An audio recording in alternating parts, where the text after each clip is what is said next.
पाकिस्तानी जुगाड़ लगाने में इतने तेज़ हैं कि वो पता नहीं क्या क्या जुगाड़ लगा लेते हैं। पहले तो मैं आपको एक बात बताऊंगा कि जो आप ये समोसे खाते हैं, रोल खाते हैं, रमज़ान के अंदर समोसे और रोल ज़्यादा खाए जाते हैं। उसके जो मांडे बनते हैं, वो आप कभी फैक्ट्री में जाएं, वहाँ देखें तो आपको पता चलेगा कारखाने के अंदर कि ये किस तरीके से बनते हैं।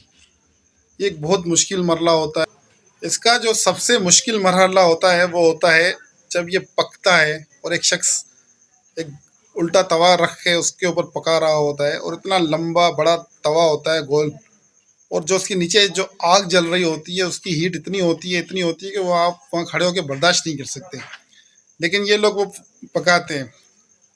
तो पाकिस्तानियों की ये खूबी आप देखें कि वो किस तरीके से जो ना हर चीज़ का जुगाड़ निकाल लेते हैं, एक हल निकाल लेते हैं। अब आप ये देखें इस वीडियो के अंदर जो नीचे चल रही है कि एक औरत ने जो है इसका ये तरकीब निकाल ली कि वो इस्त्री गरम करके मांडे बना रही है। रोल समोसे के मांडे इस्त्री को गरम करके बना रही है।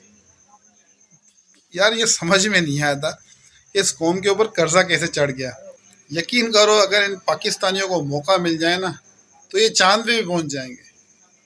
इनके जो दिमाग चलते हैं, इनके जो जुगाड़ ये करते हैं ना, सलाम है आपको पाकिस्तानी कौम, ज़बरदस्त, वेरी गुड।